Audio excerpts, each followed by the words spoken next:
Welcome to Chapter 4, Section 3, Derivative Testing for Max and Min. In this section, we're going to continue to look at relative extrema, or in other words, local extrema. Those names are synonymous. And we're going to look at a new way to test to find if a point is a local max or min. And so let's go back to our current definition of local extrema. And remember, this is the same thing as relative extrema. We use both interchangeably. And a local min or a local max, or relative min or a relative max, is just basically where at that point it's bigger than anything else around it or smaller than anything else around it. So local max, we go from increasing function to decreasing function. And a local min, we go from a decreasing function to an increasing function. And that's one of the ways that we've found our local extrema up into this point. Or another way we can say is our derivative, our f prime, goes from positive to negative to find a max, or our f prime goes from a negative to positive to find a max. And those points happen when f prime of x is equal to 0. And that's what we found up into this point, when f prime of x is equal to 0. Well, they also happen when f prime of x does not exist or is undefined. So either of these two cases is where we're going to find our local or our relative extrema. Now, those points are called critical points. The critical points are where f prime is either not defined or equal to 0. And so we're going to be asked to find critical points and talk about, are those actual points on the graph or are they undefined points on the graph. So let's take a look at this first function. F of x equals x cubed minus 9x squared plus 24x minus 10. And we want to find the critical points, so let's see, where is f prime of x equal to 0? Well, we need f prime of x first. So that's going to be 3x squared minus 18x plus 24. Okay, so this is a quadratic that we're going to set equal to 0, and we're going to try to solve. And first, let's simplify the quadratic by dividing everything by 3. And when we do that, we end up getting x squared minus 6x plus 8 is equal to 0. And so in solving this quadratic, we get x equal to 2 and x equal to 4. Okay, and so these are our two critical points.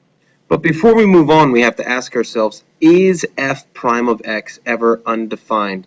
So is there a point where x squared minus 6x plus 8 is undefined? And it's a quadratic, and so we know, no, it's defined for all real numbers of x. So therefore, these are the only two critical points. And if we look at the graph, we see that they are the two critical points at 2 and 4, and 2 happens to be a max, 4 happens to be a min. Now, we could have found that by looking at a valuable chart and looking at where is f prime. It goes from positive to negative before 2, and it goes from negative to positive over 4. But we're going to look at another technique on how we can determine that those are max and mins without graphing or without looking at the sign change of f prime. So that's going to use the second derivative test. Now, we know the second derivative tells us a little bit about concavity. It tells us if f double prime is positive at a given point, then we're concave up. If f double prime is negative, then we're concave down. Well, we can do this for our local extrema. We can just plug those points in, and we can find, are we concave up or concave down at that point? Well, if we're concave down at an extrema point, then that means it's a max. And if we're concave up at an extrema point, that means it's a min. All right, so essentially all we're doing is we're taking our critical points and we're evaluating f double prime at that point and seeing what happens. Now, this is not a totally conclusive test. If by chance you evaluate f double prime at a given point and you get it equal to 0, then it's inconclusive. That point may be a local min, could be a local max, could be neither. So what does that tell us? We've got to go to other tests. So looking at the change in sign of either the f prime or looking at the graph. So this is a quick and easy test to check, and it'll work most of the time, but doesn't work all the time. So if you get f double prime of a value equal to 0, then you got to use another method. Okay, so let's give this a shot. Let's try some of these out. Let's go back to our other function that we had earlier where we know the critical points are 2 and 4. All right, well, we can test this using f double prime. So we've got to find f double prime first. And let's rewrite up f prime was 3x squared minus 18x plus 24. And so f double prime of x is simply going to be 6x minus 18. And so if we want to evaluate at f double prime of 2, when we put that in, we get 12 minus 18 is a negative 6. And so that tells us that since this is concave down, that this has to be a max.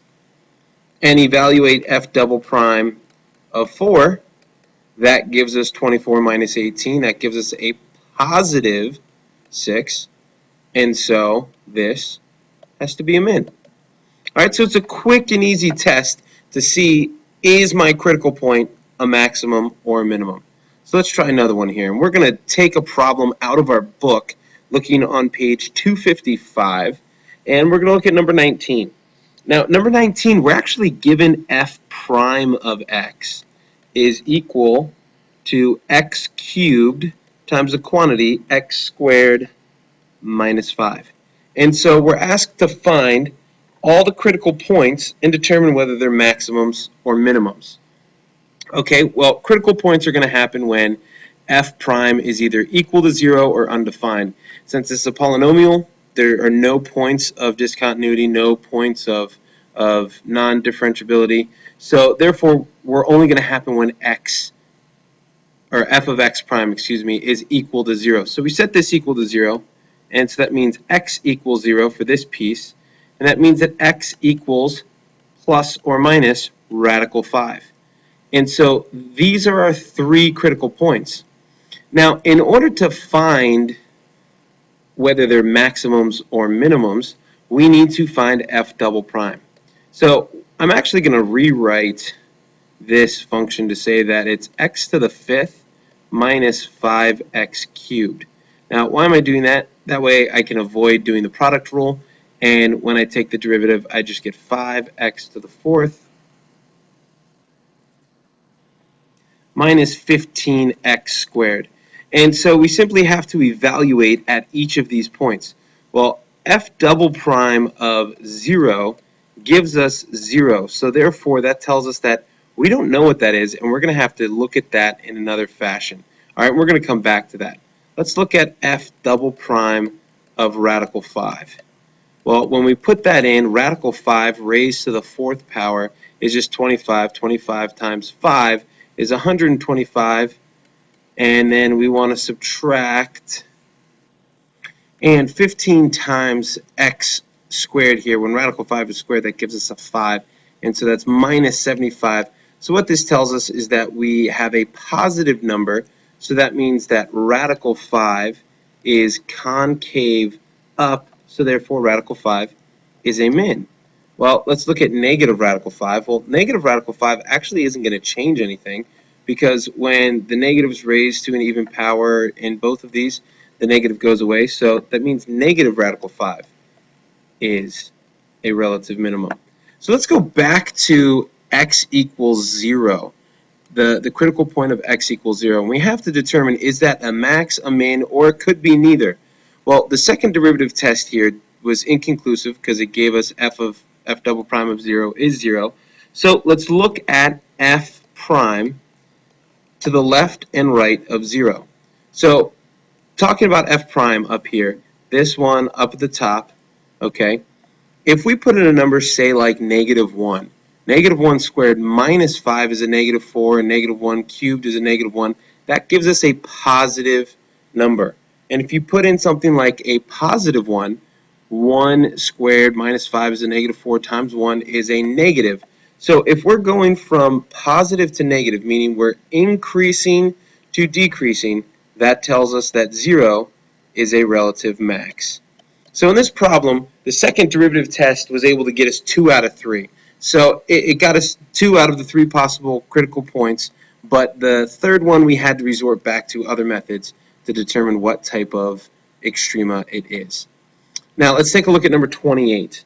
Number 28, we're given the function f of x is equal to x to the fourth minus 2x squared plus 7.